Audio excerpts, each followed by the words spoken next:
What's up everybody, back with a video here for Demon Adventure Journey, and in this one I just want to cover 3 beginner tips that are going to be helpful for you. If you can think of any others that would help the player community, feel free to leave a comment down below, and let's get it.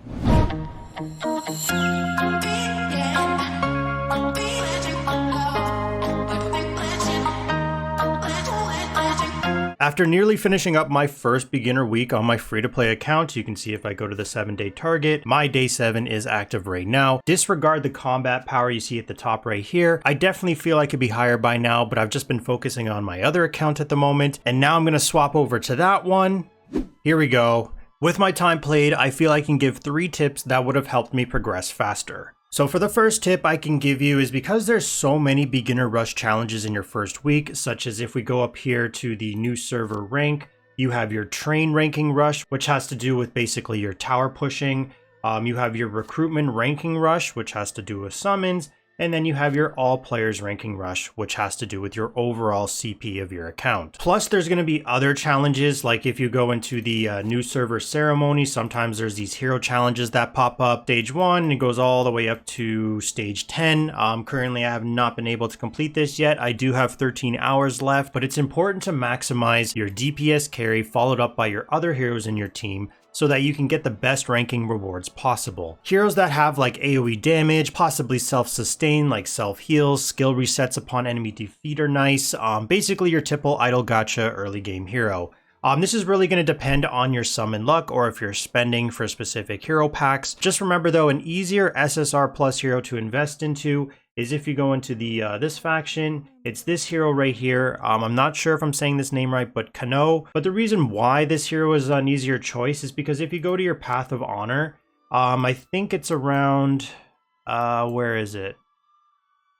You can see at upper E, you're going to get 1 copy, and then at lower C, you get another copy, middle B, 1 more, and then middle A, and and lower Hashira, upper Hashira. Like, these are a lot of free copies that you're going to eventually be able to get as you naturally just progress through the game. And the hero's pretty strong, has a really nice burst ultra skill. As you can see, it goes up to 720% damage. And at level 3 of the skill, it steals 40% of that enemy's attack for 6 seconds after the last hit. So the amount of damage you can simply do just from this one skill is pretty huge. Then basically has the dodge mechanic, where it's going to allow you to use her as a DPS carry. Now, breakthrough stones. So if we go into the shop right here, so breakthrough stones, my advice for tip number 1, when you're trying to capitalize on all those beginner rush challenges, just to buy these up whenever you see them for diamonds. You can buy them from the random shop, which they show up at a 50% discount. So this right here, or you can go into the day shop where it's a one-time buy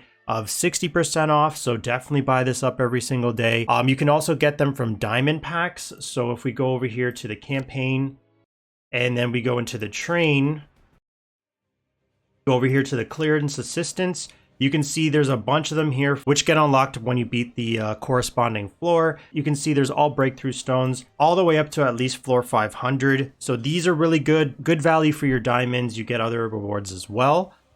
Then if we back out of here and you go into your adventure, then you go up here to the Misty Mountain Walk. You can actually, when you're rolling this dice, you can come across travel merchants. You're going to get some more breakthrough stones that show up at a discount for here. And there's another really good one too that I believe resets daily. Say if you go into your hero and you're looking up here for breakthrough stones and you're like, how do I get this? Well, there's going to be something right here that's going to have a discount of 50%, and it's going to allow you for 3 buys.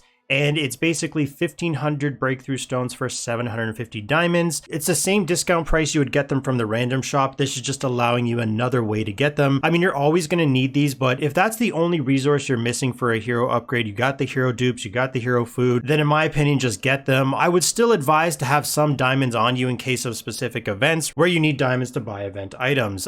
There will be progression blocks, for example. Maybe I wanted to advance, say, this hero right here, my Nezuko, to go beyond 180. So like I go over here to advance, and then maybe I click on this, but you can see at the top here, it says you need to own 4 9-star characters to continue the advancement.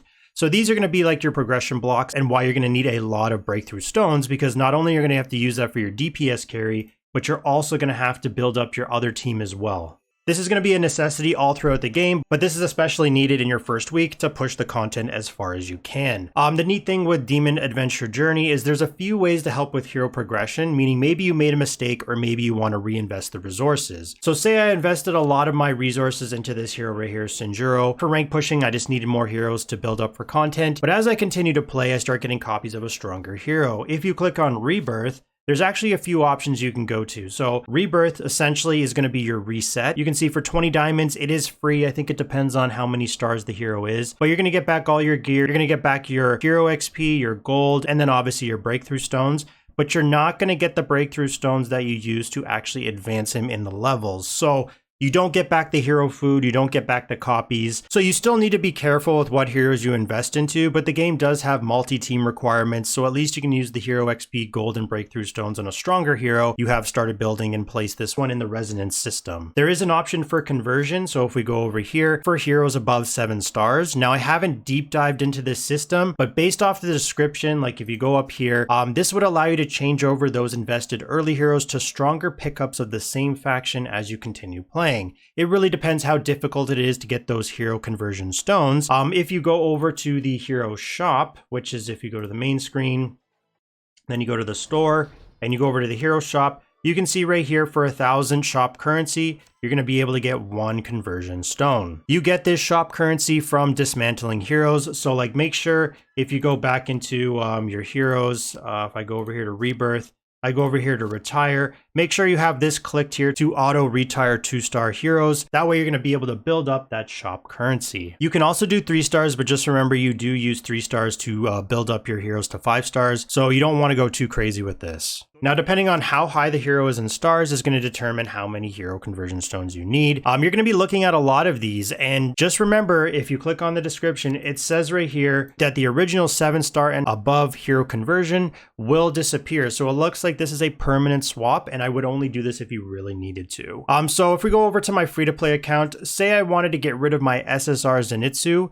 and replace with another, it says I need 2 hero dupes. So if I wanted to replace with this SSR plus Jigoro, I need 6 hero conversion stones. Then there's also return. The description, if you click on it, says that this is a star return, so it should be similar to Rebirth, except now you get the hero copies / food back instead of just the advanced resources. If you try to click on a hero that's in your current lineup, it's not going to allow you to do so, but if I click on a hero that's not in my lineup, you can see it's going to cost me 800 diamonds and I'm going to be able to get the copies and food back. So this is an easier option compared to conversion. If I put my SSR Zenitsu in here, you can see this is how much diamonds is going to cost, but I'm going to be able to get all those resources back. But like I said, just remember there is multi-team game modes and there's going to be Faction Crusade. So if I go over here to campaign and then I go over here, where is it? Right here, Faction Crusade. It's currently not open right now. It says I need to be level 63. But in Faction Crusade, you can get Faction Cultivation Stones to build up lineup attributes and CP. To me, this is going to be kind of like a Faction Tower, where I'm assuming it's going to require a lineup of heroes from a specific faction. I could be wrong. Tip number 2, we have refresh your information dispatches. So if I go over to my adventure, what I'm talking about is this right here. Buy the permanent activation privilege, which is over here. I think it was like 900 diamonds. Plus you also get some summons. You can see you get 5, you get 200 breakthrough stones. You're going to easily get a lot of diamonds starting out in your first week. What this does is if you click on it, you can see right here is after your 3rd refresh, it's going to be guaranteed orange quality, which is really helpful. You're going to want to be refreshing these for those 3-star plus bounties, preferably 4-star plus, but if you're really unlucky, you can go for some 3-star. You're going to want to focus these summons and diamonds. So if I go down here, you can see I have some active right now. I have this for summons and I believe this for diamonds right here. Now there isn't any for breakthrough stones, which is kind of disappointing. I hope they do add this in the future. But the reason for diamonds, I mean, it's pretty straightforward. You're going to use them everywhere and you're always going to need them. And the reason for summons right here, more summons means more chances at hero food plus SSR heroes, or if you're lucky, you'll beat the pity and you'll get an SSR plus. And it helps build and strengthen your overall account. Another reason is if we go back to the main screen, I mentioned this earlier, but if we go over here to the new server rank rush, you can see recruitment ranking. You're going to get some nice rewards, specifically the milestone rewards at the bottom right here. Now I have got them all, but there's going to be some solid ones like right here. You're going to get some hero food. Whereas right here, you're going to be able to get an orange quality amulet.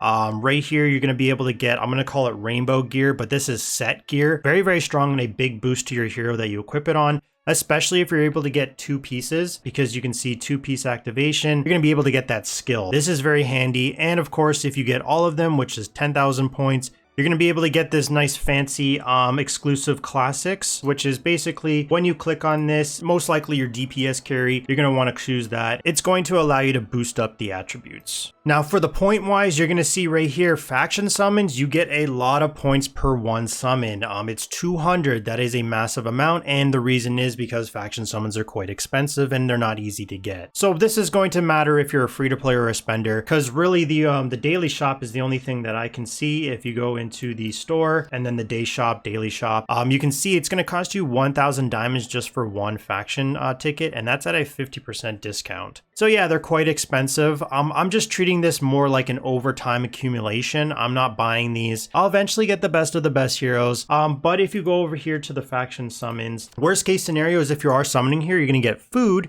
and you're also going to be able to get these faction medals. Now I do suggest always to use on the 2 rare factions. I'm not exactly sure what they're called. I'm going to call this Moon and Sun, but the reason being is because it's a 1-to-1 ratio. 1 faction summon is 1 faction medal. And if you go into the faction exchange shop, you can see you're able to get a lot of heroes, even the ones that are the rare heroes. So what I'm actually doing is just saving up to further my Daki, which is going to take 45 medals. Or maybe if I go over here, I might go for Tenjin. If we look at this hero's skill kit, I mean, it just looks like an absolute DPS powerhouse, just multi-attacks all over the place, AoE damage. Like, I think this hero is really, really strong based off his skill kit. And I believe he will be available for the wish summons, which is on rotation. Right now it's currently Daki and Rengoku, but I believe he will become available eventually in something like this. For tip number 3, we have hero positioning and auto battle. Now I think this one is pretty important because I know what I do is simply just click auto deploy and auto battles. So if I go over here and I go into campaign, say I go into, I don't know, we'll just go into memory shard just to show you. So what I typically do is just click auto deploy. It's going to put my strongest heroes, and then I just click challenge, and then I put it on auto, and I see if I win or lose. But if you do fail a stage, this is a good time to slow down the combat speed and see why exactly you're losing. It could be as simple as your CP is just not high enough, or it could be as simple as moving around some heroes, so their positioning. So in this example, let me just see what happens here. Okay, so in this example, I was able to win. But if we go on here and we just click on restart, it could be as simple as just swapping around your hero positioning. Like maybe right here, my hero's dying too fast, so I put them in the back line. Maybe this hero isn't working, I gotta move her over here. Stuff like that is just a matter of trial and error, moving around your hero positioning. Another thing is turning off auto battle. So right now it's on. If I turn it off, when their rage meter does fill up, none of them are gonna use their ultra skills. My Daki just got instantly defeated right there. So that positioning is obviously not working. What really helped me beat floor 300 on my free-to-play is turning off auto battle. I do believe a lot of players are going to get stuck on this floor, like see 299, 299, 299, 299, 299. Look at how many people are stuck on this floor. And the reason being is because it is a giant difficulty spike compared to the previous floors. What I actually did on my free-to-play that I'm going to try to replicate right now is I used Emma, which is this hero right here, with the auto battle turned off. I timed her ultra skill so that she applies that AoE sleep when these 2 enemies, this guy right here and this one right here, are using their ultimates to interrupt them, because the damage they do is just absolutely bonkers. It's AoE damage, it just wipes out my heroes. So what we're gonna do is actually drop this. I don't need more damage. And I'm going to actually put in my Tamayo, and we're going to see how this goes. So I'm going to click on challenge. I'm going to turn the combat speed off. And what I'm going to do is wait and time out my Emma's ultra skills. So everyone else I can put on her, everyone else I can click, but I'm waiting and waiting for that. So you can see the enemies are building up their rage. They're about to do their ultimate. And this is a problem. Now you can see how much damage they're actually doing. You see, just wiped out all my heroes. So what that means is I'm going to have to click on restart. I'm going to place Emma in the front instead, because what that's going to do is allow the enemies to hit her, and it's going to help build up her rage faster. So I'm actually just going to move this like this. And now we're going to try this way. Because the whole idea is to just CC lock down those 2 enemies that I mentioned. Otherwise, you're just going to constantly keep losing. So I'm going to pop up the heal.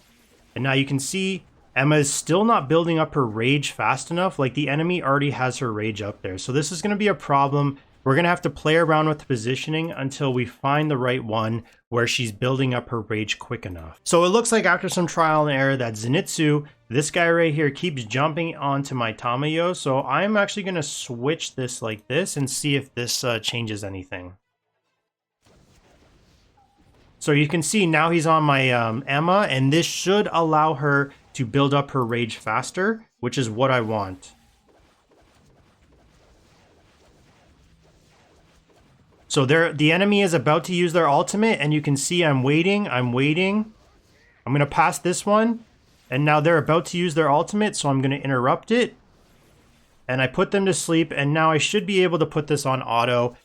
So after some trial and error, basically that's what I did. I just moved around my positioning, and then I was able to get my Emma's rage going up, get her ultra skill off, interrupt those 2 enemies, and now I was able to pass the stage. And that is going to be a big milestone because, like I said, a lot of people are going to get stuck here. So this one was a pretty quick tip, but it can definitely help for content pushing that you're stuck on. Hopefully this can help you out on your demon adventure journey. Remember to leave a comment down below if you can think of any other helpful beginner tips. And as always, thanks for watching, and stay tuned for the next one.